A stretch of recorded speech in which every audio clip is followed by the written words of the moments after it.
What's good, everyone? Hello, all my baby gorgeouses. It is Tuesday afternoon and it is so hot out.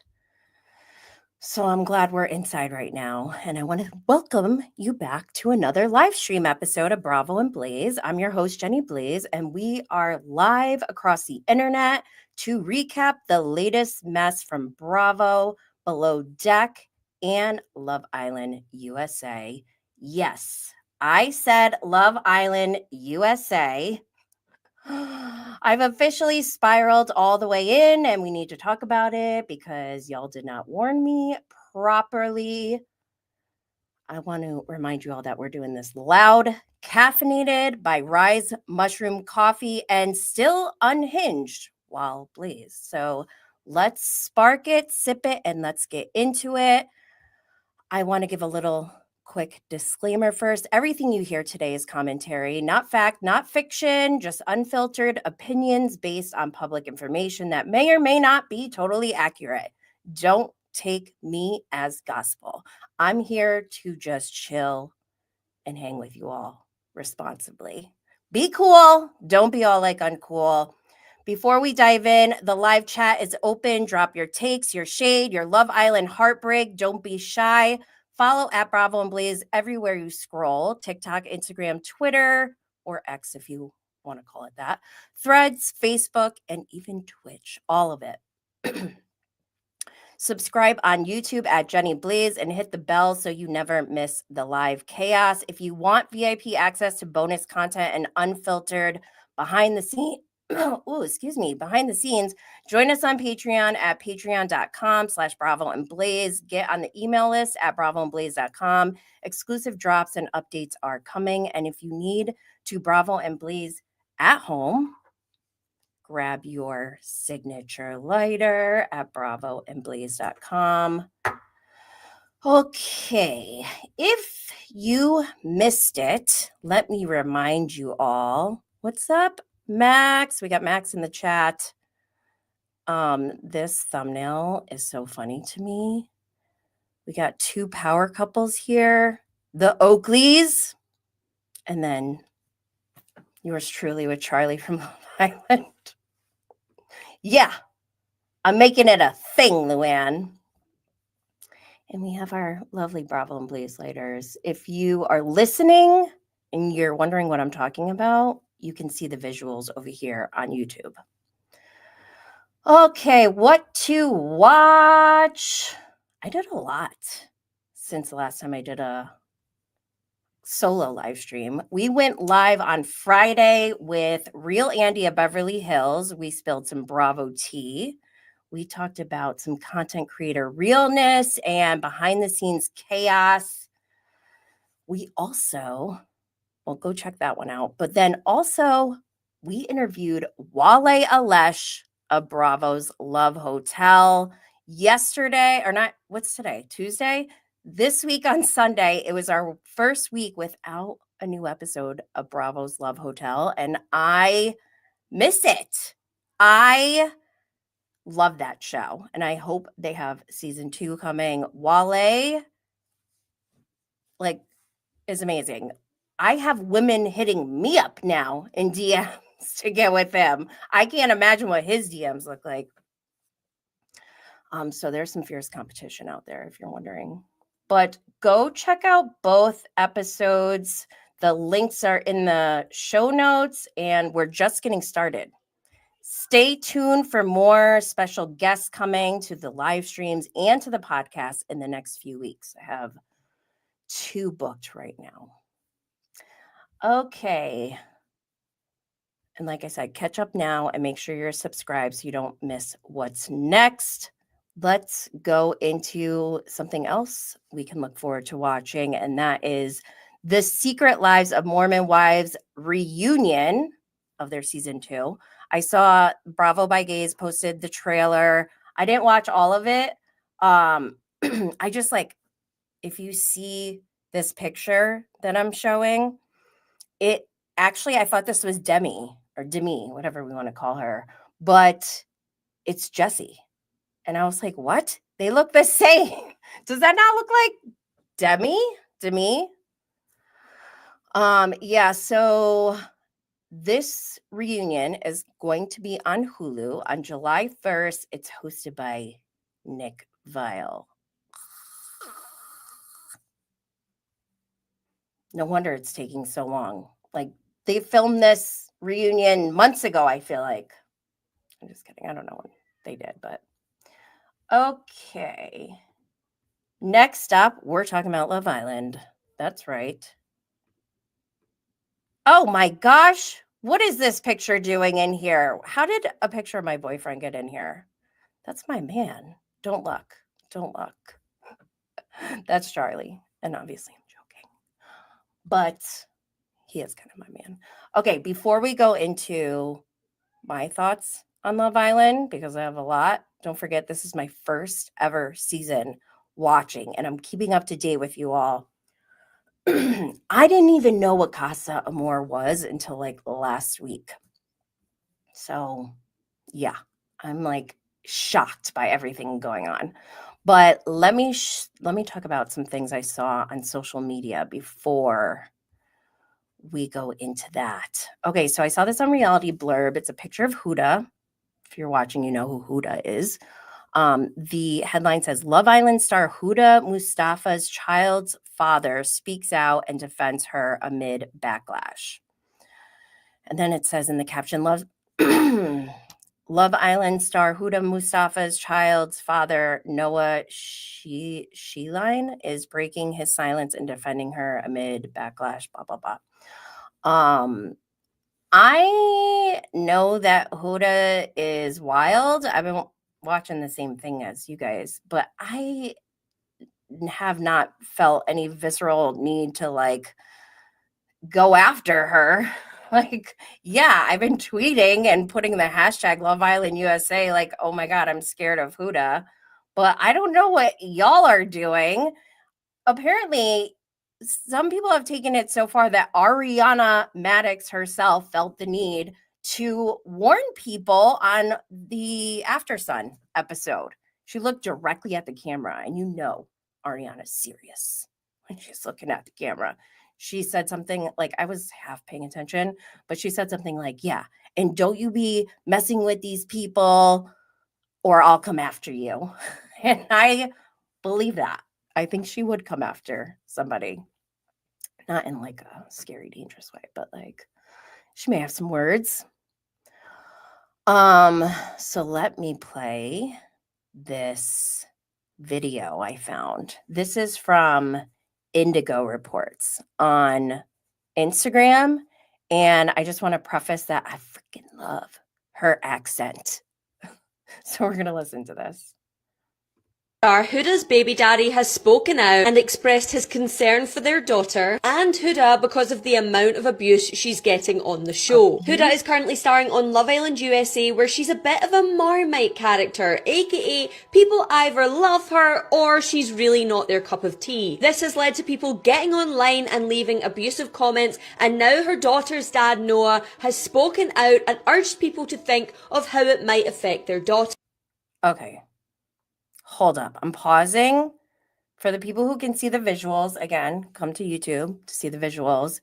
Huda's daughter's father kind of looks like Jeremiah. I wonder if that made Huda like subconsciously cling on to Jeremiah more. Or maybe that's just her type. I don't know. What do you guys think? I'm going to keep playing this because I love this girl's voice. In a lengthy statement that I'll summarise for you, he said, at the end of the day, I hope everyone remembers we're human. He added, she has a daughter and a life, and a lot of you, it seems like, all you can do is scour for her videos or mine and post rude things and comment worse. He adds, she's maybe not doing a great job in there. I don't know because I don't watch the show, but I don't like that I'm seeing so much negative on my page or even clips about her. It's not my job to police her or the people in my comments, but I will say that what you guys do will affect her mental health and my daughter's. So I'm looking out for her in that aspect out of respect for our daughter. He said that as a father, he is worried. He said, I'm a co-parent, and while I don't want to get back with Huda, I do care about her as the mother of my child, and I would just ask for people to leave the negative aside. And then he said, hashtag do it for Arlie, which is the name of their daughter. Noah added that his biggest concern is that Huda leaves the villa and starts struggling with her mental health, and think of the effect that would have on their daughter. Oh my God, that is kind of nuts. What do you all think about Huda's daughter's father speaking out? I feel like that was a lot. There was a lot to unpack because I didn't know that he put out this lengthy statement. But hold on, let me see. Let me go back to this. At the end of the day, I hope everyone remembers we're human. Her going on that show to find love or whatever you think it was she's doing. Remember, she's still human. She has a daughter and a life. A lot of you, it seems like all can do is scour for her videos or mine and post rude things and comment worse. She read all this already. Sorry, guys, for repeating it. For one, go walk outside or something. That's got to be unhealthy. Not to mention y'all finding my page. I know, I wouldn't go that far. She's maybe not doing a great job. I don't know. I don't watch the show, but I don't like that I'm seeing so much negative on my page or even clips of it about her. It's not my job to police her or the people in my comments, but I will say what you guys do will affect her mental health and my daughter's maybe in the future. So I'm looking out for her in that aspect out of respect for our daughter. Okay, that first part, I didn't even get to halfway down, but that first part I feel like could have been shortened, but is not bad. Like, I think that's nice that he's sticking up for her, even though they're not together. Clearly, she's on this show making out with a bunch of people. He said, it doesn't much bother me when people talk shit about me. I know they don't know me or how I am as a father, but I'm worried. I'm a co-parent, and while I don't want to get back with Huda, he made a point to say that, which is funny to me. I do care about her, blah, blah, blah. I can't see. Okay. We get it. We get it. I thought it was funny that he made a point to say that he does not want to get back together with her, because as I'm reading through this, I'm like wondering in my head, does Huda have the same kind of post-relationship with her daughter's father that she did with Jeremiah? Because I was dying. I'm like, first of all, why is Huda crying over Jeremiah leaving? And then also she kept trying to like make things better. And we're going to go through all that, but oh my gosh. Oh my gosh. What are your thoughts on this? Okay. Let's go back. Okay, we're leaving the Huda situation for a second. I wanted to play this clip from Giggly Squad. Oh, I wrote Giggle Squad. You guys know what it means. Paige was on Giggly Squad talking about the whole challenge and how she like threw up and passed out and her like wardrobe decisions and how she was panicking. I just thought it was funny, so I'm going to play it. To the set, I'm in hair and makeup. I'm like, wow, it's a scorcher out there. I go to someone and I'm like, oh, do you know what the other thing is that I have to film this week? And they're like, no, this is it. And I look at them and I go, no, this isn't the outfit that I picked for like what I'm doing in the house. I'm like, oh, okay. But in my head, you start spiraling. And in my head, I'm like, I've already worn this before. I'm going to get fucking torn apart online. They're going to say, Lizzie McGuire, you're a fucking outfit repeater, which they did. Literally, we're all over my Instagram being like, I think she wore that before. And now all of a sudden, no one's sustainable. Whatever happened to sustainable fashion? The sun starts beating down on me pretty aggressively. And I'd say we're about 2 hours into filming, and I'm like standing there and I'm in a full suede skirt. You were wearing a suede turtleneck skirt. And I'm like, you know what, guys, real quick, feeling a bit queasy. Let me take a minute to myself. I throw up. Everyone's like, oh my God. They're like, are you okay? And I'm like, yeah, like totally put me back in, coach. Like, I can do this. I just had to get that out of my system. It's something I do. A little bug. It was Something from I the do. biscotti. I get back out there and I'm swaying a little bit. You know, I'm like, God. I'm like, you know, I'm not feeling totally normal. I have like an earpiece in, so someone can hear me talking, and I literally just go, I'm gonna need another minute. I'm going down. I'm going down. And you guys can come down with me. I'm using the mic like a walkie-talkie. I'm like, we got what we need. They're like, no, we didn't, Paige. You still have more lines. I'm like, we're Gonna good. wrap this up right now. Thank Okay, you, craft services. They're like, no, we're not done. I can't take any more of Hannah. That's enough. Yeah. That was wild. I mean, if I threw up, I probably would have been like, okay, I think it's time I take a real break, because this is not it. Especially in that outfit. You crazy girl. Oh my God, Paige. But she was on the After Sun episode, sitting next to my man. Like, what are you doing, girl?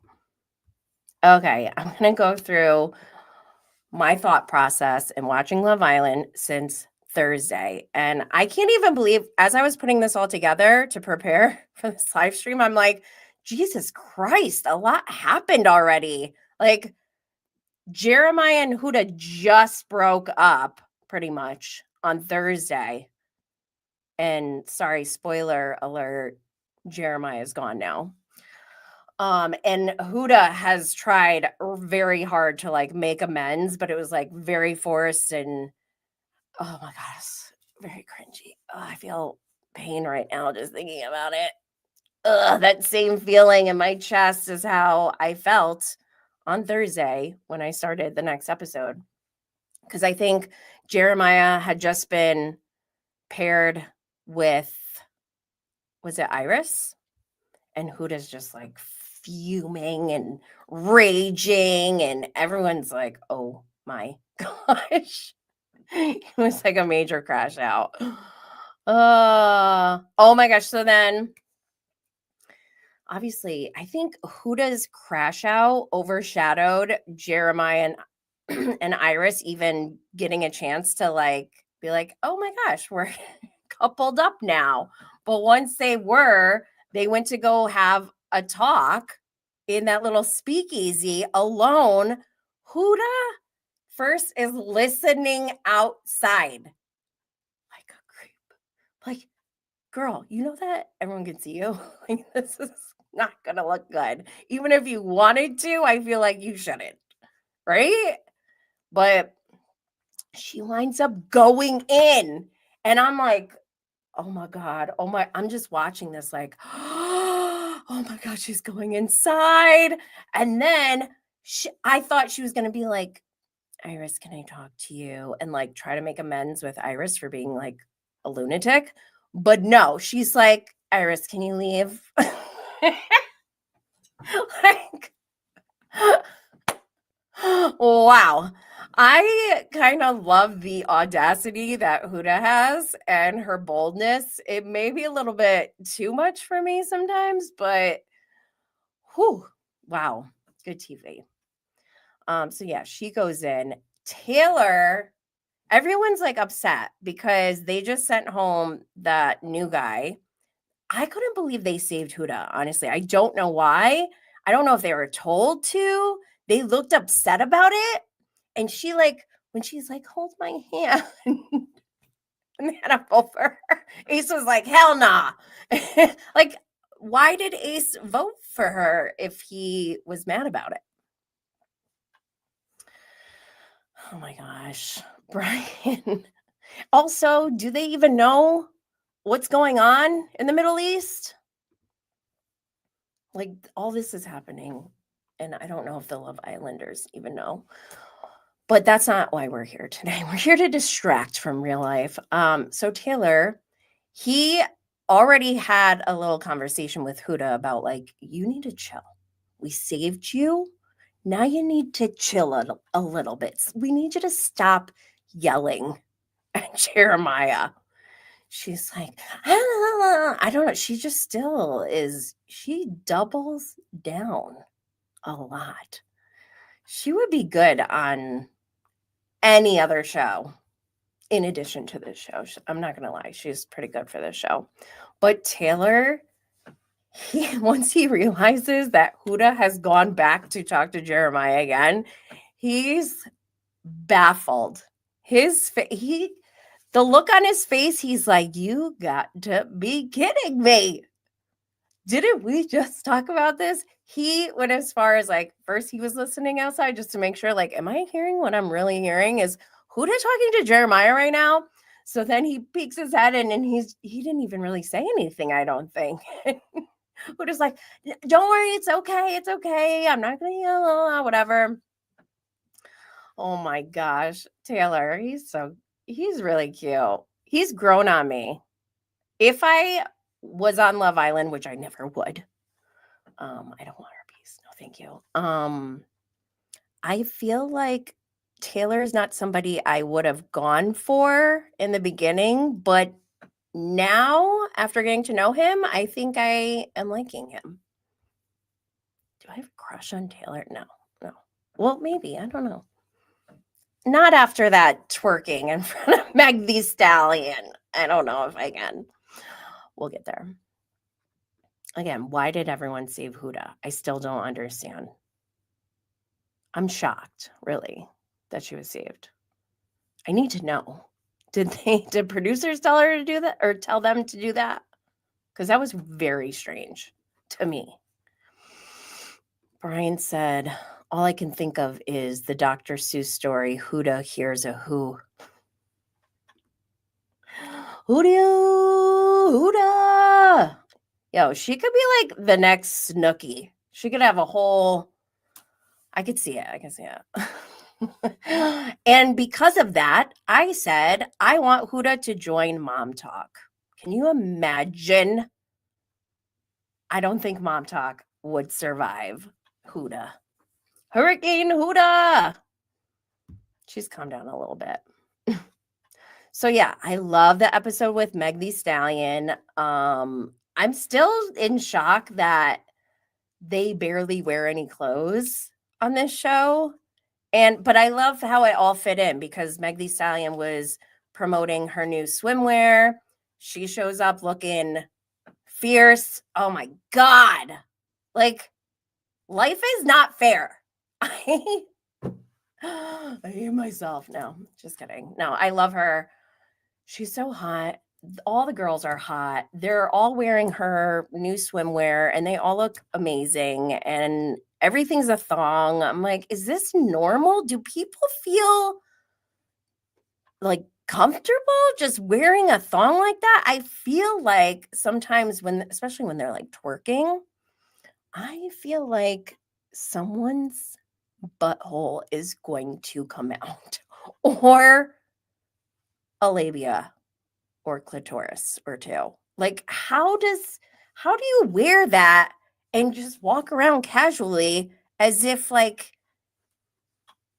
you don't have your private areas exposed? I just don't. Am I a prude? What's wrong with me? Is there something wrong with me?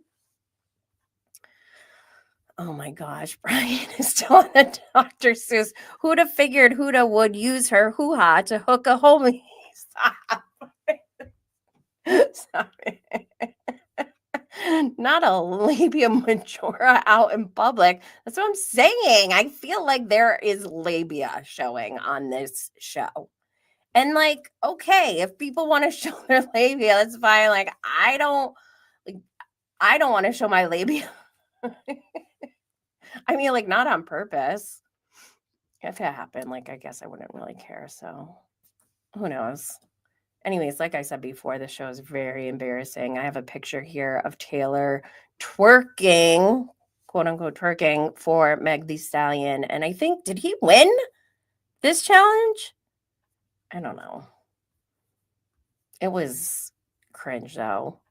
I don't know if I could do that. I would have went the silly route for sure, hands down. I would not have even tried to be like, oh yeah, I'm gonna be sexy right now. So I like that the guys did that because that would have been really cringy if they tried to be sexy.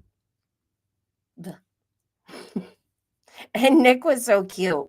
He was like shaking his little booty to Meg. So we got these new bombshells, and one that stuck out to me was TJ. I'm like, this looks like a child, and he is. He's 23 years old. I keep forgetting how young they are, and maybe that's why I'm so horrified, or maybe I shouldn't be horrified because they're so young. I don't know what it is, but 23? I'm like, please, you need to go home. Where is your mother? Oh my goodness. And then I witnessed the most disgusting thing I've ever seen on a show that I've forced myself to watch because of FOMO. They had to spit milk into each other's mouths. And they had to like dump that leftover milk that has already transferred between their mouths. They had to dump that on someone's head. Milk in the heat. Disgusting. All of it is disgusting. So nasty. I don't know if it was Peacock or Love Island USA, their Instagram account. I commented though, I was like, please stop spitting in each other's mouths. This is disgusting. And I feel like maybe Love Island started before COVID. So maybe it's like, that's why it still exists, but it needs to stop. We need a petition. That was disgusting. It's not sexy at all. It's gross. So now that Huda has gotten over Jeremiah or whatever, she moves on to Pepe. Which is fine. She should have done this earlier than trying to like lock in and get married to someone. It was Jesse Solomon and what's her name? Lexi Wood from Summer House. Like they were engaged after the first day, which is kind of like Love is Blind. I'm going to have to start watching that show too, because I only got halfway through and I was like, this is like so crazy. I can't even. It was the moment when the Megan Fox lookalike said, I'm not telling anyone I love them until I'm engaged. And I was like, what? That doesn't even make sense. What are you talking about? Why would you be engaged to someone that you don't love? What is going on? Shit is wild. But I did love that Huda went after Pepe, because don't forget, Pepe was paired up with Hannah, and Hannah did my man Charlie dirty. Oh my gosh. Like I said, the challenge was so disgusting. Also, going back to TJ, the 23-year-old, he was talking to, I don't know who he was talking to, but he mentioned how his father is in his 70s, and that like really took me back. I was like, wait a minute. I got instant anxiety. I'm like, wait, I need to know his entire life story. I need to know about his mother. I need to know about his father. I need to know if he has siblings. What do Thanksgivings look like? I want to know everything about TJ now. And I don't think there's anything wrong with this, by the way, because I think someone took it that way. I was just like in shock. I was like, wait a minute, I need to know everything now. Also on Friday, I think it was. Yeah, Friday, we found out that Charlie was going to be on After Sun. And I don't know the ins and outs of Love Island. This is my first time watching it. I didn't know anything about Casa Amor. And people were saying like, oh my God, I think they're keeping Charlie there because they're going to send him to Casa Amor. And I'm like, what the hell is Casa Amor? And he went on After Sun. I'm like, oh my God, I really hope they don't send him there. I don't want him to get herpes. And because I saw on social media that other people who left the island actually are home now. And I'm like, why isn't Charlie home? Because on his social media, they kept posting in their stories like, this is Charlie's family. We're running his page while he's on the island. And I'm like, why isn't he home yet? And that's when we get our surprise from Charlie after I saw After Sun. Yes, I am back, guys. I have to say, you know, with everything that went down, with the way I went out and got dumped out of the island, it was pretty rough, yeah. But getting my phone back and seeing all these messages of love and support from the bottom of my heart, I'm so thankful, like, fully blown away. I can't wait to get interacting with all of you. So yeah, I love you all. Thank you. Did he just say he loved us?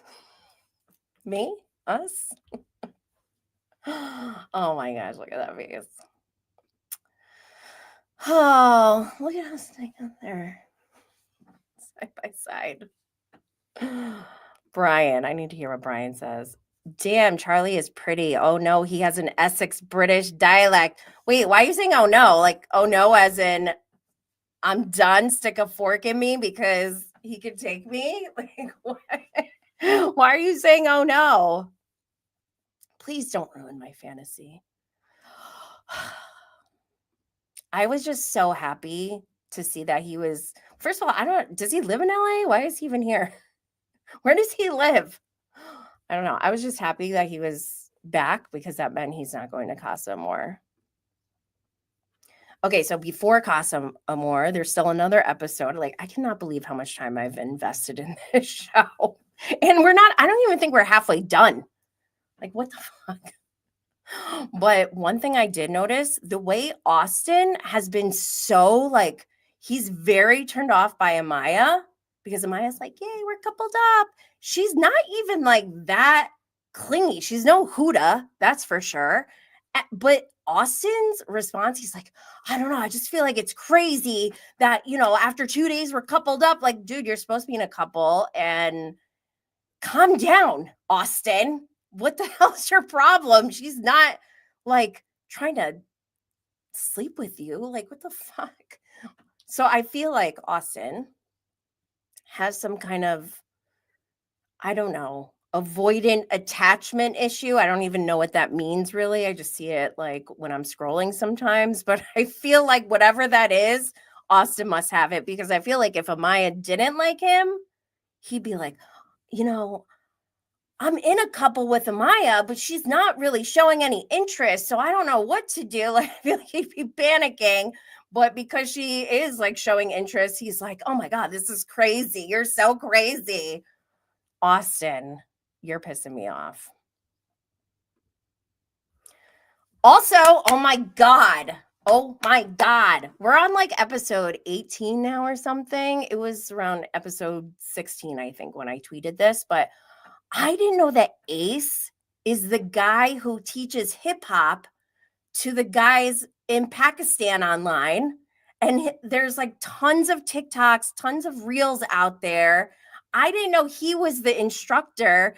And when he started doing his twerk in the limbo for Meg Thee Stallion, I was like, whoa, I think Ace can dance in my head because I had no clue. I did not know at all. So now that I know that, I am looking at him so differently because I'm like, this kid is so cute and like charismatic, but his attitude and his energy is like odd to me for this show. It feels like he's trying to boss people around and it feels like he's trying to manipulate things a lot. And I just got this like, I just had this like revelation. I'm like, oh my God, he thinks he can boss people around because he's so used to that role in teaching dance classes. But also, I think he may be manipulative on top of it because he already had like over 1 million followers on TikTok. So he's like a TikTok star, quote unquote, or whatever. And I don't know what TikTok stars are like authentically. Is this all a performance? What is going on? I know a lot of people don't like Ace. I don't like hate him. I'm not at that point of not liking him, but I am looking at him a little side eye. I'll be watching you, Ace. I really wish they could just get a tiny bit of feedback from the audience while they're filming, other than us voting. Which, by the way, I tried to vote and I couldn't over the weekend because the app wasn't working for me. But then after voting was done, the app worked for me. So I feel like everyone voting messed it up for me personally. Not blaming you guys, but that means a lot of you are probably voting. I want to know the numbers. I want to see the numbers side by side. How many votes did every single person get? That's what I want to know. Another thing I want to know is who came up with this twisted and sick psychotic show. I need to know everything about the people who produce this show and make the decisions that they do. Like who is the owner of the deliverable for spitting milk in each other's mouths challenge? Because you're sick and you need to be studied. We need to do a documentary on the producers of Love Island. Shit's crazy. Also, Hannah, okay, we know Jeremiah's gone. Hannah also got voted off. She's the one who got caught on video. I don't even want to retell this, but she licked her hand while she was in bed with Pepe and put her hand down, and there was like movement going on. I don't want to see that. Or maybe I do, but like no, that was too much for me. They could show in editing enough for us to know what's going on without them showing that. Yeah, it was too much for me. But Hannah got out, and we should have known based on her reaction to Charlie that she might be a little nuts. Like, I think she may be a little more crazy than Huda. After I saw her reaction, she had a huge meltdown, like as if somebody told her, I said this to someone in DMs, as if somebody told her that both her parents were in a tragic and horrific accident, and she's left to raise her 6 younger siblings on a farm in the middle of nowhere with no money during a war, single momming. Like, I would have that kind of meltdown if that was the case. But being voted off Love Island, I feel like that was a little bit much. I don't even think Huda would have had a breakdown like that. She was, and her face gets really, really red. It's nuts. But I love watching it. And then when Jeremiah leaves, Huda's crying over him. What the fuck was that? Girl, we need to let that go. She needs to cut it off and never look back, because now it's getting embarrassing. She's like, can we talk before you leave? Like, can I pull you for a chat? Oh God. Like, he looked like he was trying to disassociate completely. He was trying to leave his body, his soul. Oh, like I said, Hannah, get a grip. It was like, wow. She's like, what the fuck? It was nuts. I got scared. And then here we go. This is when I really started to feel like, okay, I'm on to Ace. I see what you're all seeing now. He's very conniving. He's very bossy. He thinks that he can say what he thinks he can influence everyone else, which he is, because no one is really challenging him. And that's why I wish there was just like a couple of like real people, quote unquote, real people, like people who don't really know this game. And they're just like, wait a second, why are you doing this? Or like maybe they one up him and they like outsmart Ace. That would be fun. I like when it becomes like traitor-ish style. Ugh. And then to follow that disgusting milk challenge, spitting milk in each other's mouths challenge, They follow that with a kissing challenge, but that's when they introduced Casa Amor. I have no interest in Casa Amor. I think this whole thing is weird. They like trick the boys. Is this even consent? Actually, like the boys thought they were going to kiss the girls that were right there, but then they shipped the girls out and had a whole new set of girls come in and they have to kiss them blindfolded with like no sound or anything. So they don't even know who they're kissing. What? This show is nuts. You're sick fucks, you producers. But because of this Casa Amor situation, we get new guys and new girls, like a whole new show pretty much. And none of them really like, I don't know. I'm just like watching and going through the motions right now. I'm hoping like something will happen at some point. But one of the girls said her job is a peer mentor. And I want to know what that is because I don't understand. Can someone please tell me what is a peer mentor? Also, Jesus Christ, we're like basically starting fresh because none of these people know each other. Nobody cares about anybody. It's really weird. I think the closest bond that exists is Sierra and Nick. But Nick's like, yeah, I'm open. Sierra's like, yeah, I'm open. Is there no loyalty anymore? Oh my gosh. But I forgot, I think it was TJ with one of the new girls. They're talking about throwbacks. And I'm thinking Salt and Peppersy. I'm thinking like Run DMC. Like I'm thinking 80s. They're talking early 2000s because that's when they were born. I think I'm going to implement a hard rule that I do not fraternize with anyone born in the 2000s. I can't, right? That's weird. They're way too young. Stay away, 2000ers. That made me feel extremely old. You know what doesn't make me feel old? Next Gen NYC.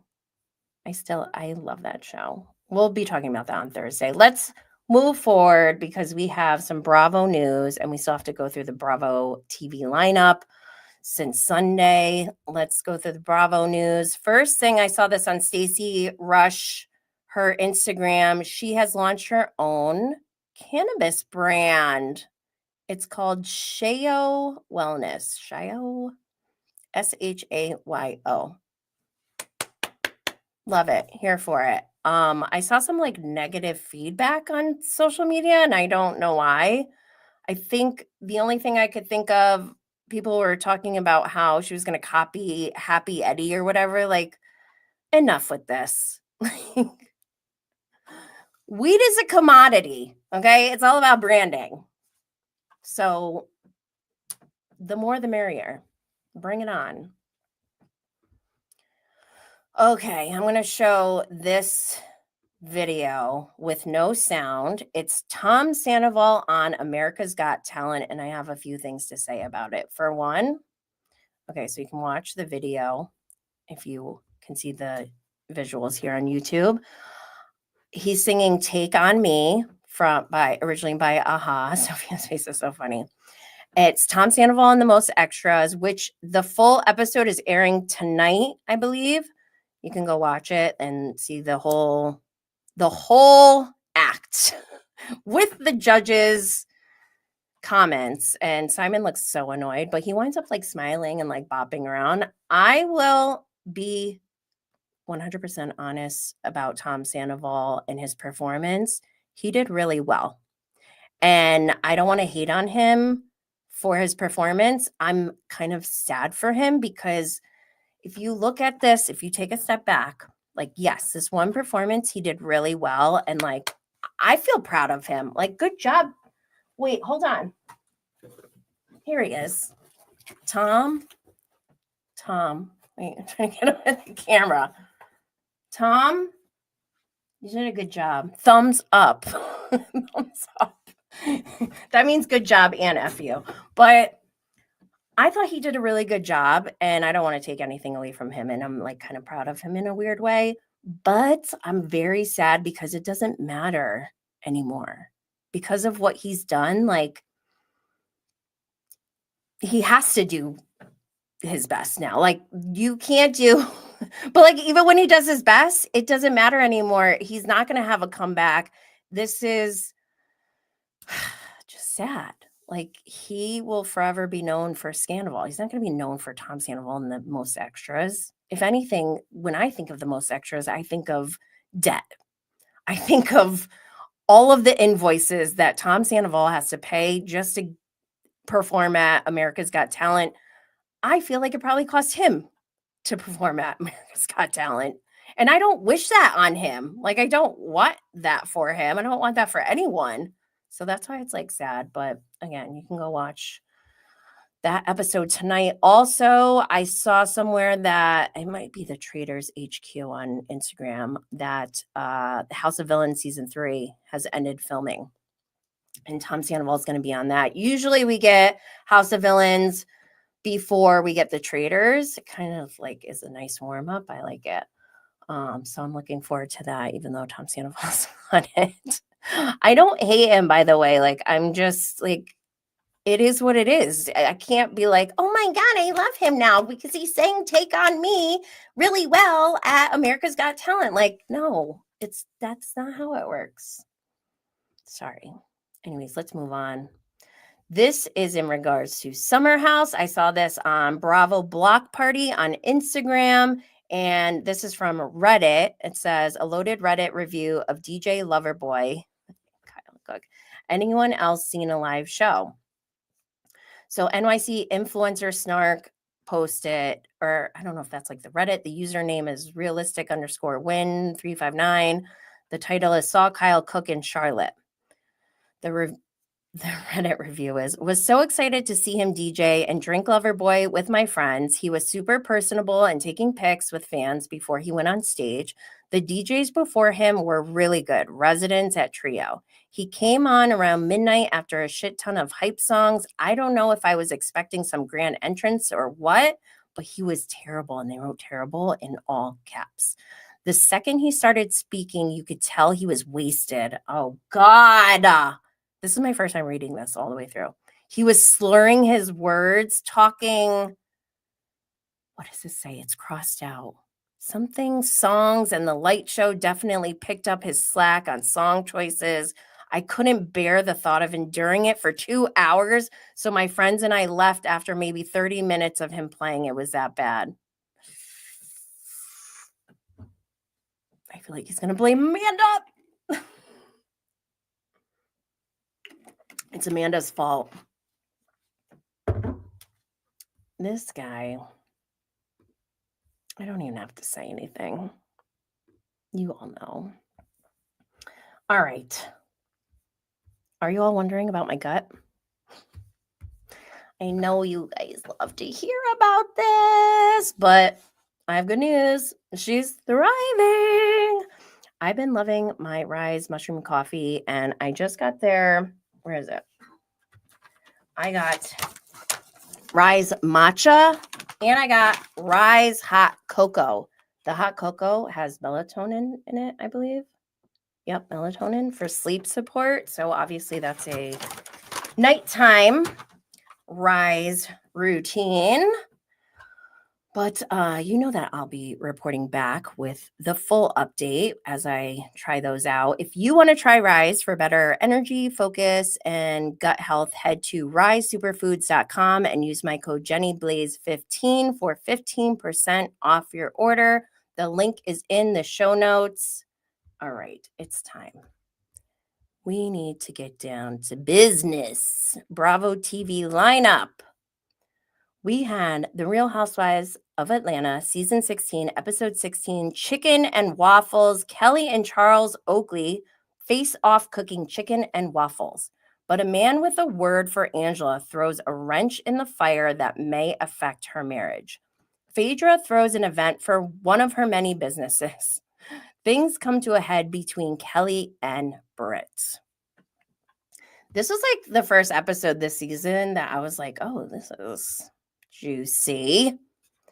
And because this feud between Britt and Kelly is like kind of off screen, I haven't really been paying attention. I'm just like, oh my God, they're actually like really about to fight.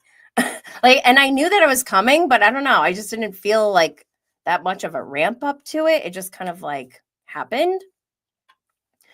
And as Kelly is sitting on the couch with her phone on speakerphone, talking about how her life sucks and everything, I could not get over that she did not have a phone case on her phone. And it just made me think, like, what is her life like? Why is she living on the edge like this?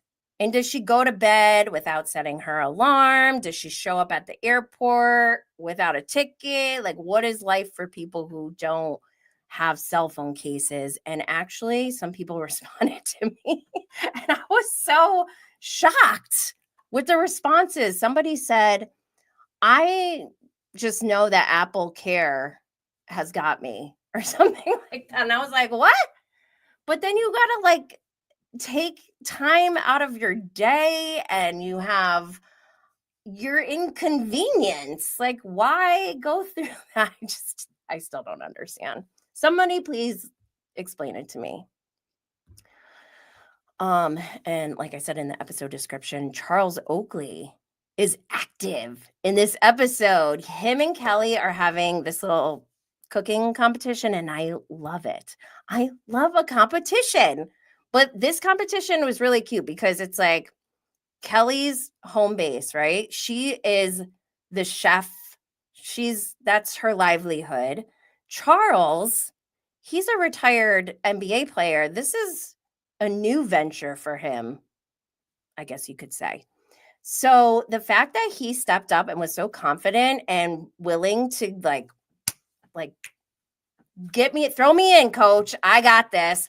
I love to see that because he's not in his comfort zone. He's like on someone else's turf, but he was still so confident and he was laser focused. And he was so laser focused, he didn't even know that this person who allegedly was paid to be there came, talked to his wife, talked to Angela. It was so bizarre. It was so bizarre.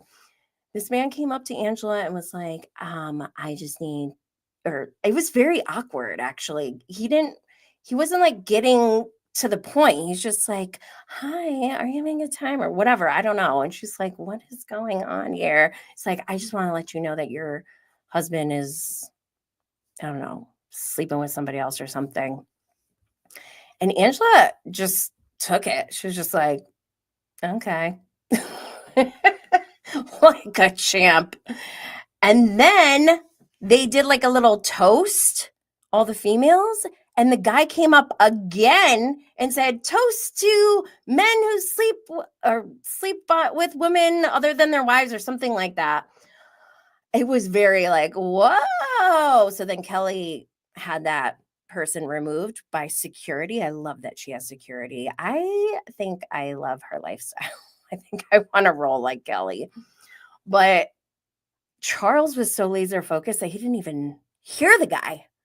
And I believe that because next week we saw in the previews that Charles gets into it. He's like, excuse me. And he has a reputation for like having a temper, and he like got kicked out of, what was it, Madison Square Garden or something.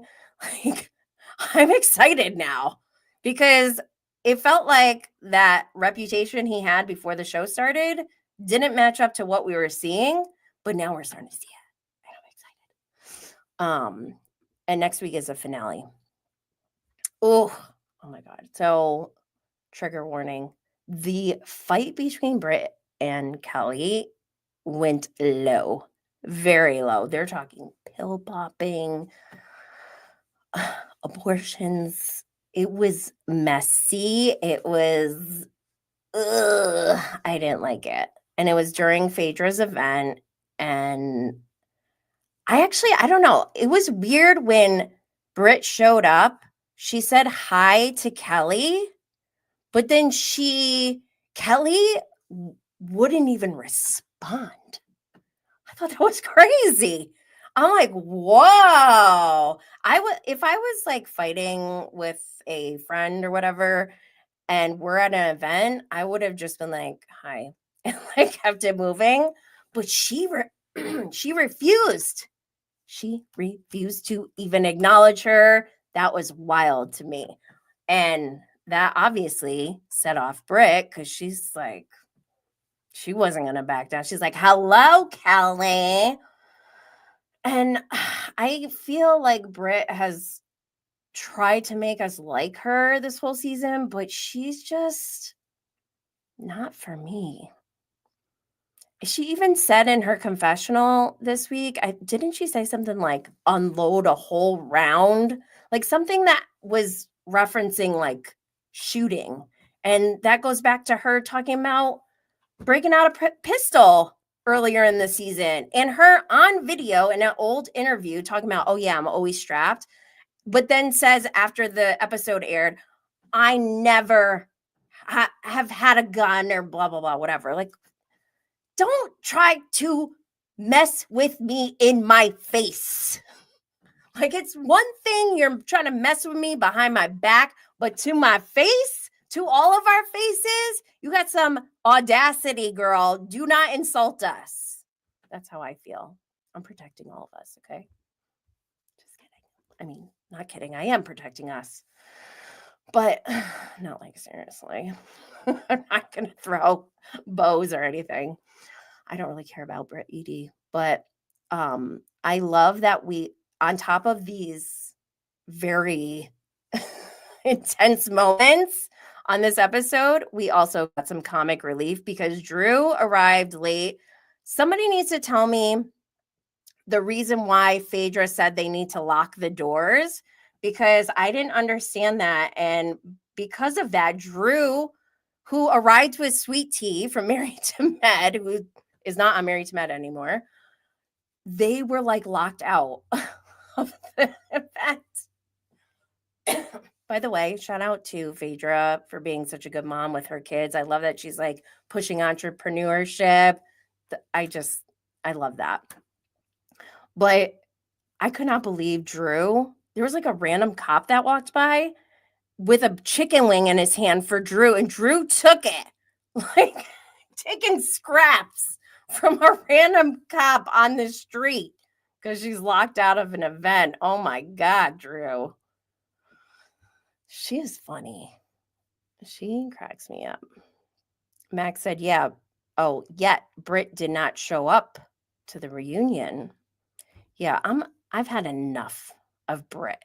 Not only did she not show up to the reunion, now she's suing Bravo for $20 million because she's claiming that the picture that Kenya showed that nobody saw on TV isn't even her.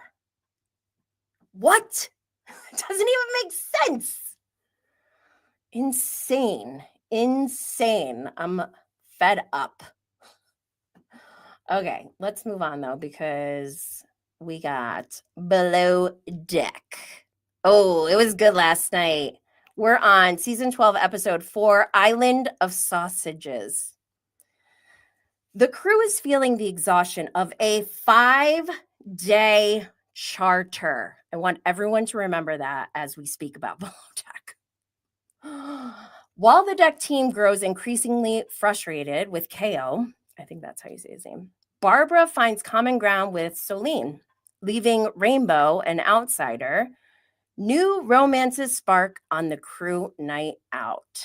Oh my God, I love the crew night out.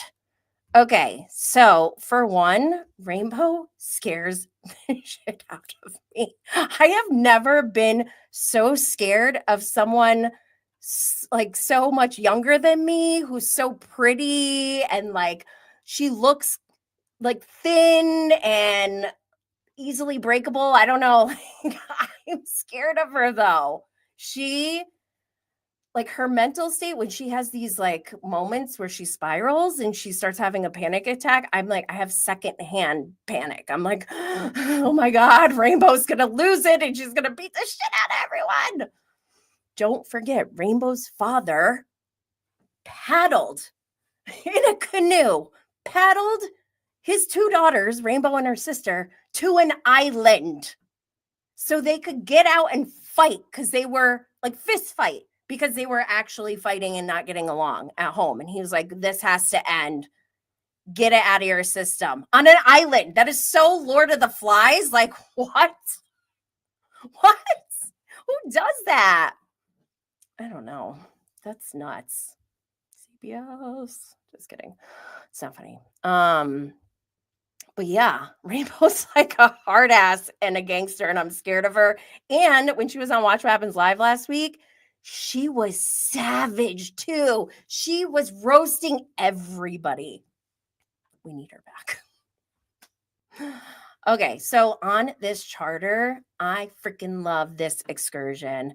They did an evening glowing kayak adventure, and this is actually very scary for me. Like, this kind of makes me panic a little. Just the ocean in general scares me, but like at night, whew, scary. But with the glowing and everything, that does make it a little bit easier, obviously. Still, I don't know if that's my cup of tea. I would trust Captain Carey if I gave him a rundown of all of my biggest fears. I feel like he would assure me or tell me the truth. If he's like, we could, maybe kayak past a whale, then I'd be like, hell fucking no. Hell no.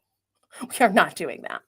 But it looks so cool. This excursion, they went through like caves and stuff or something. Like, it was just so awesome. And it reminded me that Captain Carey's first season on Below Deck was Below Deck Adventure. And that season was running during regular Below Deck with Captain Lee and Below Deck Down Under and Below Deck Med. We had Below Deck Adventure. It was our first cold water yachting experience. And remember, they went in that ice cave for one of their excursions.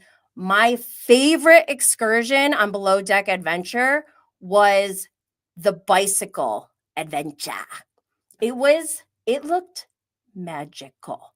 I forgot where they were, but they just biked down the side of this like beautiful mountain, and it was gorgeous. I think that might have actually been the same day that they went to the ice cave. But anyways, I wanted to remind everyone that Captain Carey started as like this adventure captain. So I love that we get to still see some of that. I almost wish that I kind of wish they kept it as Below Deck Adventure. He could come to the Caribbean or wherever the hell they are. Like, it doesn't have to be cold water. I don't know why they changed it. Whatever. So these guests had a lot of demands. Okay. They were like fun demands, and they were fun, but they were a lot of work. At least from my perspective, it looked like the team did a really good job. They worked their asses off. It was a 5-day charter. I don't even think I want to do anything for 5 days. I would feel so bad if I was on a 5-day charter and I'm just asking for things nonstop for 5 whole days. One of the things, I don't know if they requested this, but at one point the 2 deckhands were making a penis in the sand. And when I saw this, I was like, needs to be more penisy. If I was a charter guest, I'd be like, make it more penisy. But they did a good job. What's up, Kelly K. Fresh? What's up? You're here. Okay, let's see. I was very confused at one point because Rainbow's on her walkie-talkie thing and her radio, and she's like, Celeste, Rainbow. At first, I'm like, Celeste, Rainbow. Like, am I watching My Little Pony? What is happening? And then I'm like, who's Celeste? She meant Solene. And I'm like, I almost feel like, I do think that Solene does suck as a stew. But at the same time, I also feel like Rainbow needs to like at least know her name if she's going to boss her around. So that was kind of amusing. So this episode, I'm like having a great time on this charter. I'm like yes, I love this charter, the S&M. This is so fun. But in the back of my mind, I'm like, this is a 5-day charter. I would feel personally like I need to give these people a really amazing tip. This isn't like your 3-day charter or even like your 2-day charters or whatever, where sometimes they get like, I've seen them get maybe 2,500 for a tip each for 3 days sometimes. So in my mind, I'm like, my first instinct was they should each get $5,000 as a tip each. That's me being generous though, right? So I'm like, okay, at the very least, or maybe I'm not being generous. Maybe that is the amount that they should have gotten. I'm like a minimum 3,500 each. Okay, for 5 days, right? Let me know in the comments what you all would have tipped for 5 days. And yeah, I know you go like off of the 20% off of whatever it costs you, but with this, it's hard to say because I think they get a discount. And so if you get a discount and you're doing a tip, you're supposed to go off of the full bill amount, right? Like, and you really should if you're getting a discount, because then you're like, whatever, you have extra money. I'm just like so appalled still. And even at the S&M dinner, the S&M dinner was so good. They did such a good job. The guests were like even scared. And I love that because that's what they asked for. And Fraser delivered.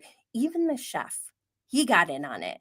And Fraser, he's like, we're not smiling. We're being mean to them and blah, blah, blah. And he did a really good job. He comes in with the chef. He goes, this is the chef. He makes the food, you idiots.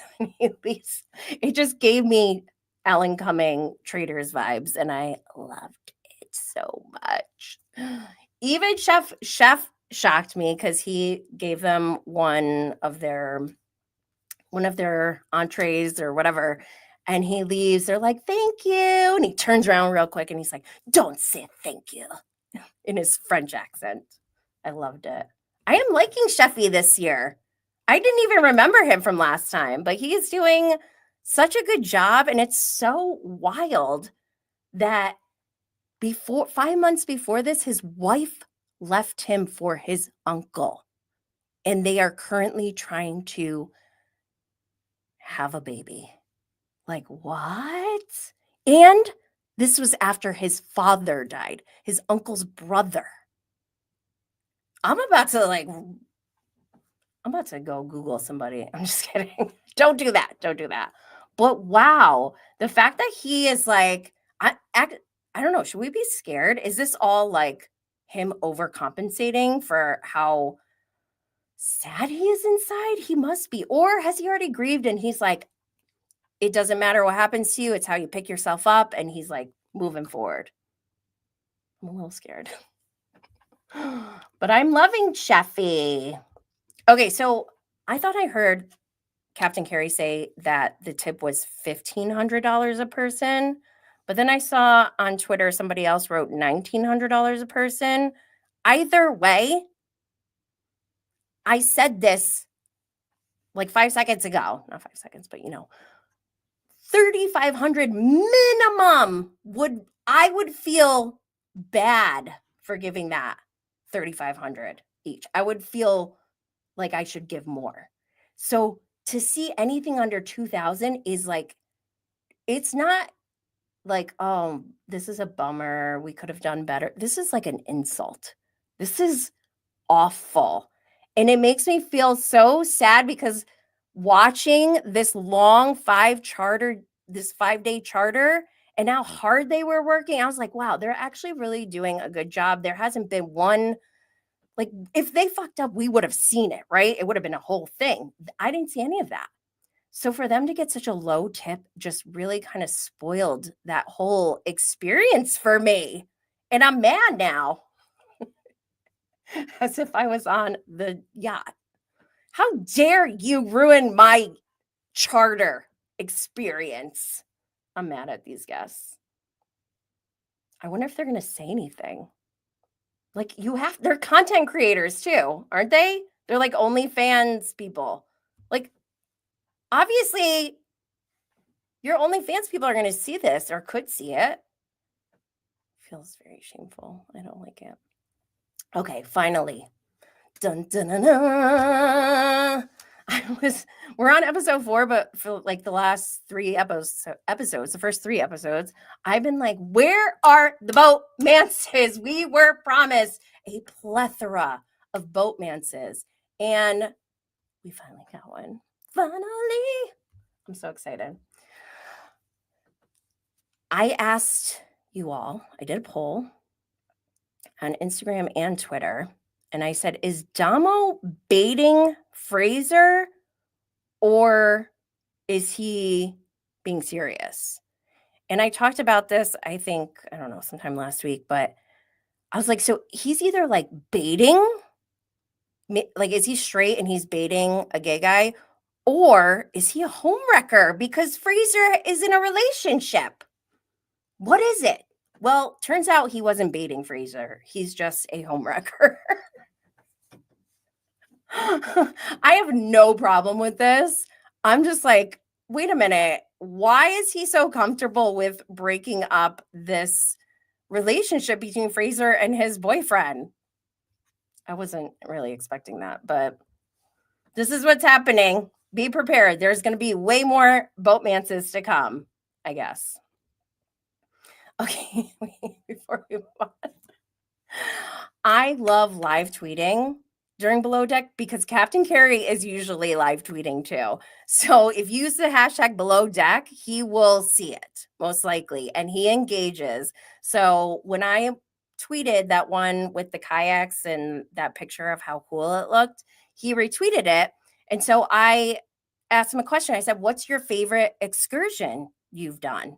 And he quote tweeted me with a gif of like a submarine that looks like the one that tried to go down to the Titanic. And I was like, no, I don't know if he's being serious or if he was trying to get this reaction out of me, but I was like, I'm having a panic attack just from that gif. Are you kidding me? Hell no. Hell no.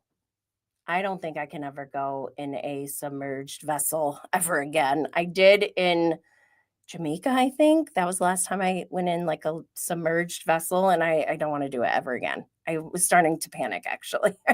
I know my husband. I was like, when is this over? I really need to get out of here.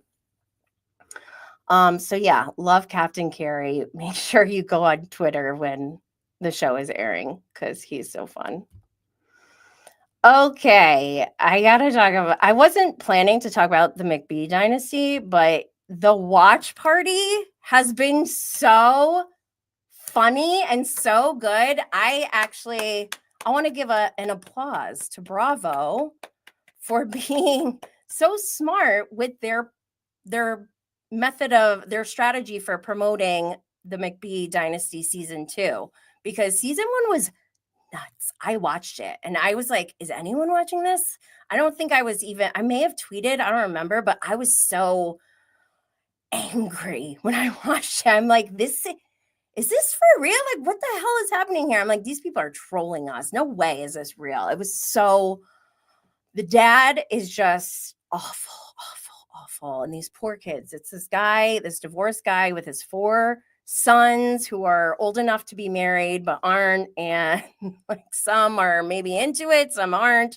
Then he's got Galina, is that her name?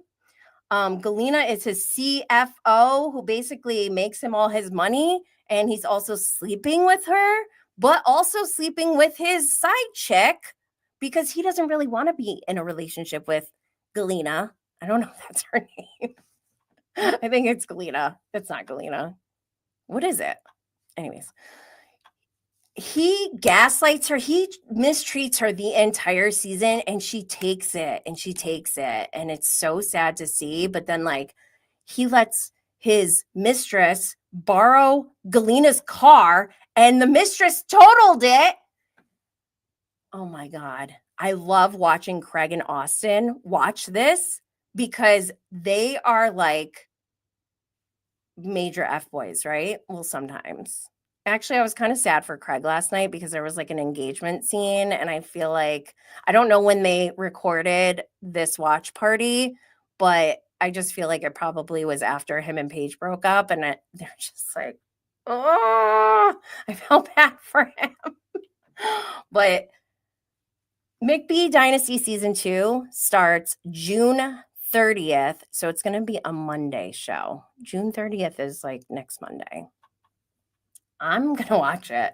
And I kind of want them to continue with Craig, Austin, Kate, Fraser, Brittany. Brittany is so into it. This is like Brittany fresh off the divorce with Jax, like not even fresh off the divorce. She's in the divorce. And she is not having it with Steve's F-boy way. She's like, are you kidding me? No. And then to see Galena deal with it, I think Brittany is heavily triggered. And then you got Kristen Doty there, who's like, ride or die, girl's girl. And she's like, no. They're screaming at the TV. I love it. It's so good. I hope they do this for season 2. But yeah, that's going to be coming up soon. And I think that's all we have left for today. I'm going to go live again on Thursday to talk about the Valley. I have a lot of updates on the Valley. I didn't put it into this show because there was too much. I'm trying to break these up so I could do more live streams, but we have a lot of Valley updates. Oh gosh. In addition, we also have Next Gen NYC tonight, and we see DJ Meredith Marla Marks. Ooh, love her. So I'm looking forward to that tonight. We also have Love Island, obviously. But we also have Real Housewives of Miami. It'll be episode 3. I'm really excited because it is killing it this season. And Andy hyped it up.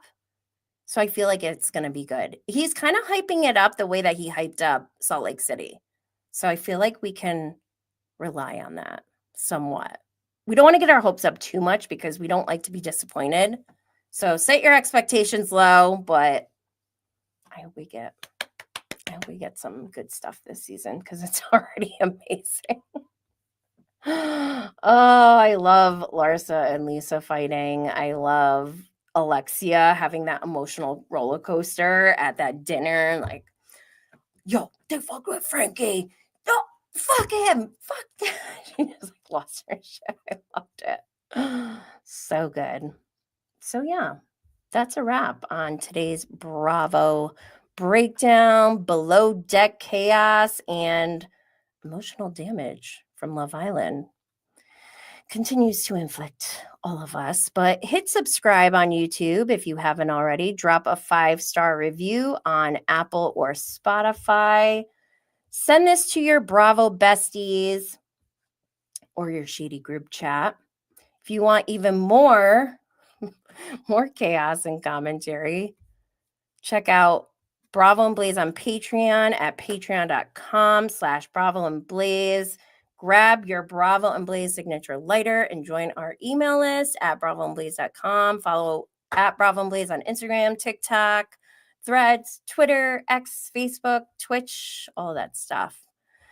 And make sure you follow because we have around the clock updates and comic relief. One last recommendation before we go. If you want to feel amazing and still function while spiraling over reality TV, try Rise. I'm loving it for my gut health, immune support, and focus. Use code JennyBlaze15 at checkout at risesuperfoods.com. Until next time, stay bold and stay lit, y'all.